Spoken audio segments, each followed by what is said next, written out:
สบายดีพ่อแม่พี่น้องเมื่อสุขคนเด้อตัวมื้อนี้มาพบกับ2บาลาแปลกๆอีกแล้วเนาะ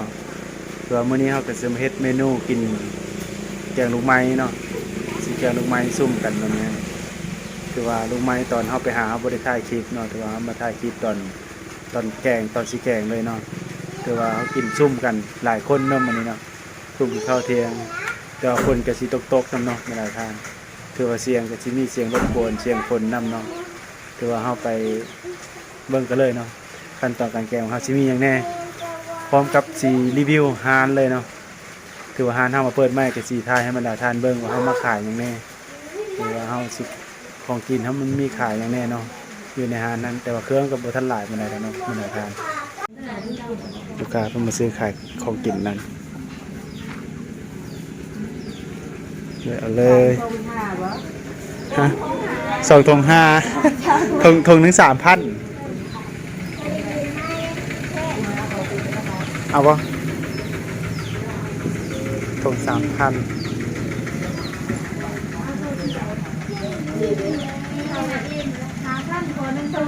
คนที่2 3 ก็ 5,000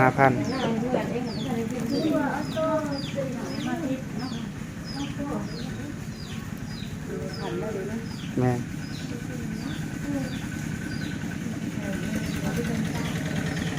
ตัวหาน่าจะได้กันแล้วเป็นมาเกม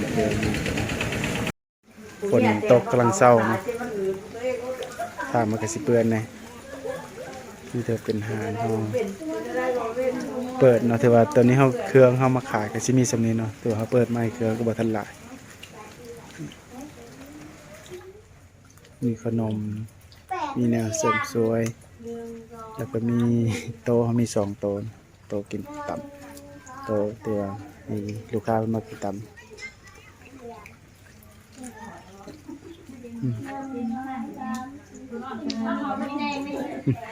ตัวนี้ถือว่าเป็นสาผมมีอาหารเสริมสวยนำเนาะเป็นสาผมกำลังแกงลงไม้หม้อต้มแกงลงไม้ฮะแต่ว่าเอาสิแกงลงไม้กินเที่ยงน้ำยานางเอายองอะไรกันตัวนี้เขาเบื่อเขากำลังคิดต่ำเนาะตัวนี้เป็นฟักสะแง่งกับมักบวกแล้วก็ดอกมะอื้อเขากำลังคิดต่ำเราใส่ต่อตอนนี้ฝนกระตกลงมาแล้วเนาะฝนตกลงมาแล้วฝนกำลังสีเหลืองตกมาตอนนี้เป็นกับแม่ค้าเนาะแม่ค้าเขากำลังเฮ็ดยังนี่เฮ็ดปิ้งไก่ขายนะเป็นตัวปิ้งไก่ตัวปิ้งไปเบิดแล้วชุดหนึ่งกำลังจะปิ้งอีกชุดที่2นั่นนี่คือเขาก็ได้ขายอยู่ตัวได้ปิ้งเบิด2 โตเลยนี่บางทีเสียงเขามันก็สิบ่แห้งก็ได้เนาะเสียงคนมันกำลังสิตกคนมันแห้งหลายไปเลยนะตัวคือสังกะสีนะคนมันก็สิแห้งมากตัวขายบางอย่างได้เบิดแล้วเนาะเบิดเกลียงเลยลังเสียบใหม่อีกตัวที่2ยังเหลือแต่เสียบซีนเนาะเดินบริขายไปเลยเสียบซีนแต่ปีนไก่หาเบิดละปีนไก่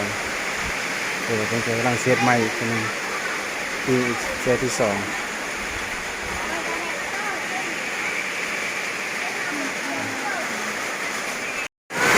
พายุเข้าเนาะครับตกฝนตกแห้ง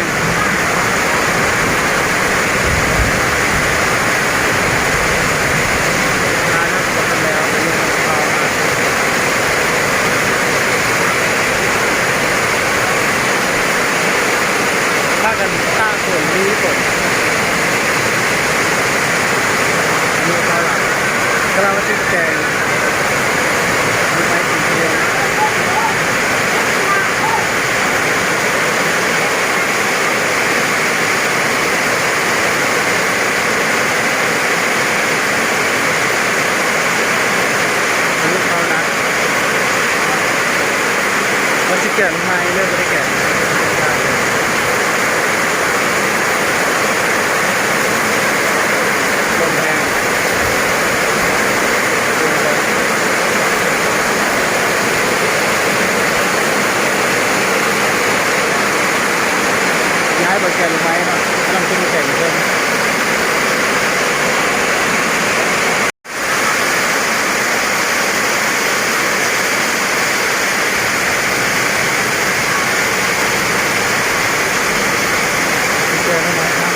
ทีมงานเรากำลังสร้างกระดิ่งไม้เนาะ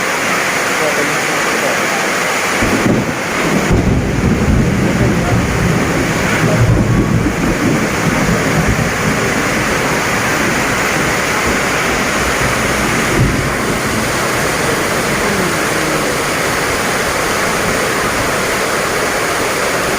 แก่ลูกไม้อยู่ท่ามกลางสายฝนเลยเนาะเขาจะถึงข้าวเชื่อมกันเนี่ย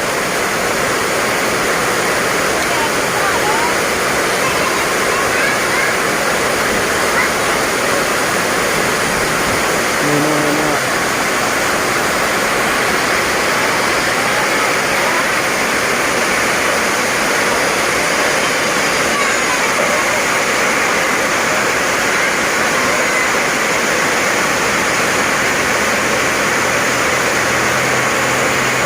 มันก็หู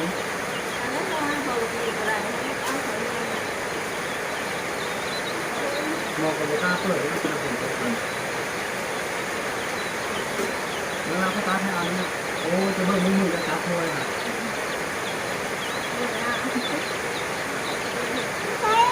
อันนี้คือครับ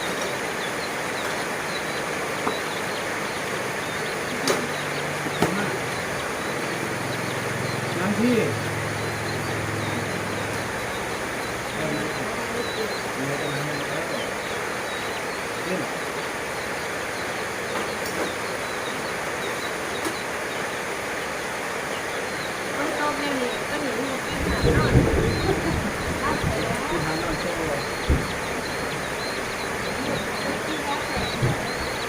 ที่ร้านเอง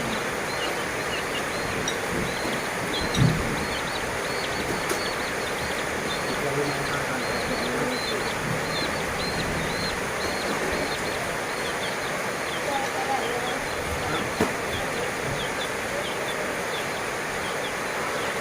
นี่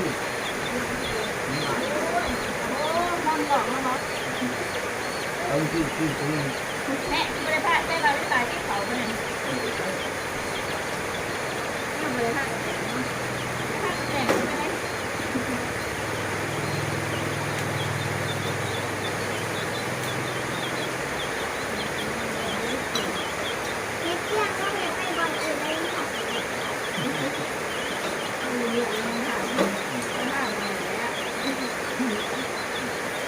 ที่นู้นที่จ่ายหน้าที่จ่ายหน้าจำมาว่า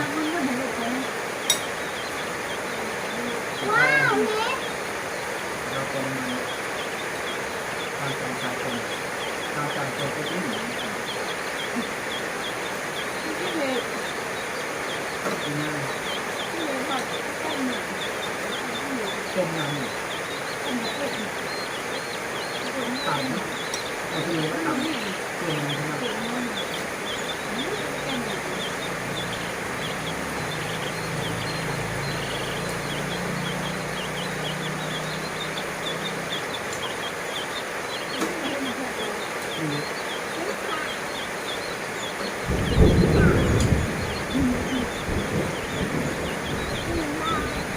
ท้องแมวมันท้องมากเลยท้องอยู่ท้องแม่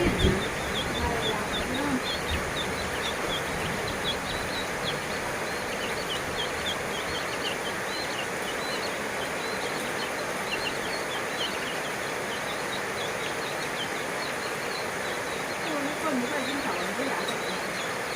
บอก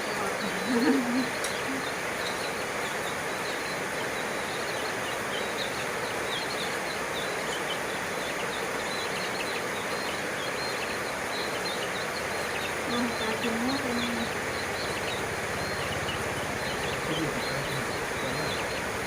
ธรรมชาติเป็นคนแล้วเป็นธรรมชาติโลกเป็นธรรมชาติ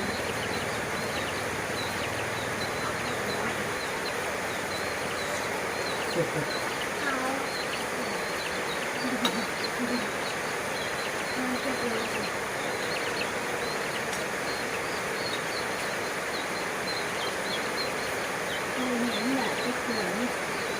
ไม่แบบนั้น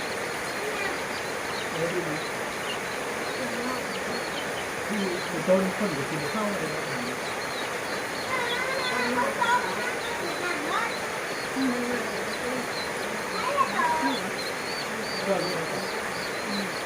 ได้นะเจ้าคือเดียวนะ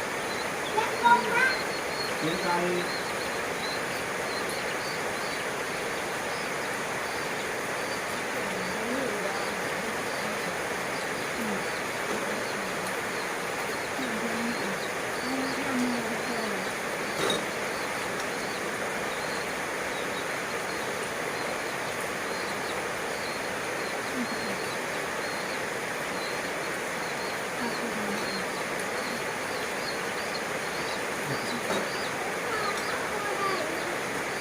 นี่เจ้าคือเดียวนะ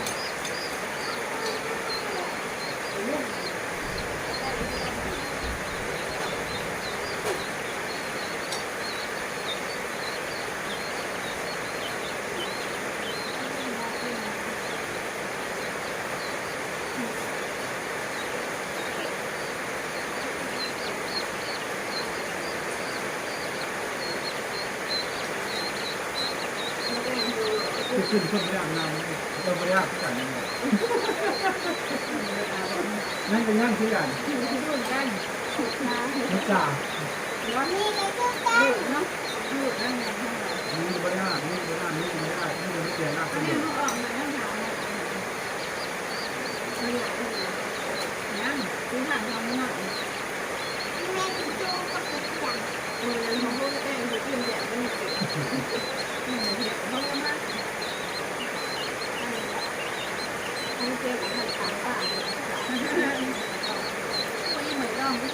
อยู่ในราชกิจน้อย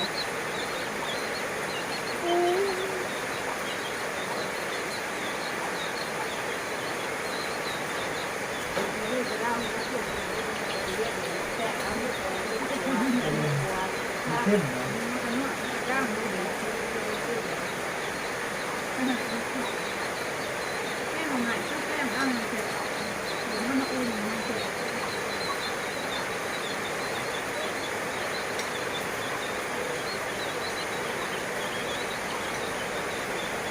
ถ้าจะไม่ไหว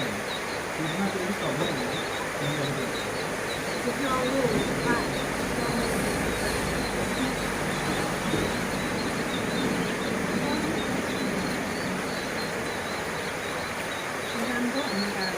มาแล้วนะ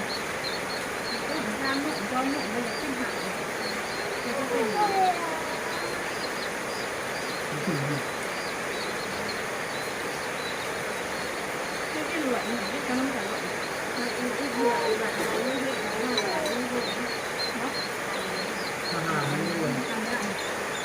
หารเขาอยู่วันสุดท้าย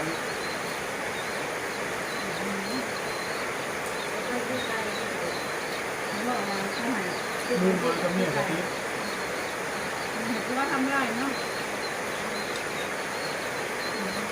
ไก่ก็ใช้อยู่นะคุณรถได้เลย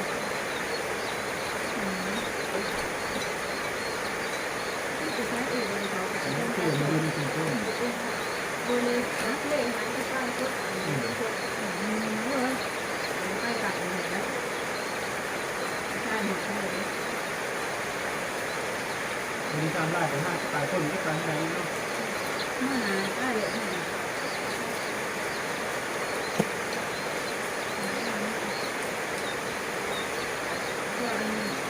แม่เดินต้องเดินเพื่ออะไรน้ำมันต้นนะก็เดี๋ยวผมไม่ที่ยังกินน้ำมันอะไรทำอยู่เดียวเราแค่ไม่หนึ่งรู้สึกมันเป็นที่สุดเลยมันคือไม่ใช่ใช่กับปูน้ำตัวกินแค่แต่เดียวเราแค่ไม่หนึ่งแค่บอกเห็นกับอะไรมันก็เป็นเป็นตัวเดียวนะอันนี้ก็ไม่ได้ท่องเที่ยวตัวไม่หนึ่งเท่าไหร่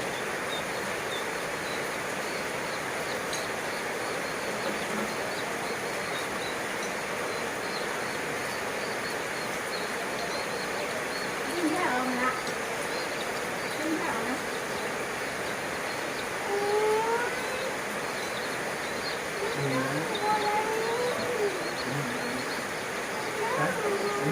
เอาคุณเท่ามอนี่ละต้มผักเป็นแม่แน่เป็นหมดแล้วมันมองเลย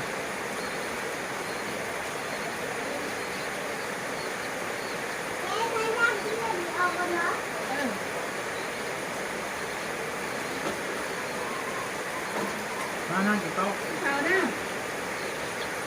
พี่โตเมื่อไรอิ่มวะ เอาเงิน เรื่องใครน่ะ อ้าวมิกกี้เอามาใส่ เงิน นะ เว้ย ข้าวปีกไก่ คือว่าเฮาสิขอจบคลิปไว้เพียงส่ำนี้เนาะบรรดาทานขอขอบใจบรรดาทานผู้ใดที่เข้ามาติดตามรับชม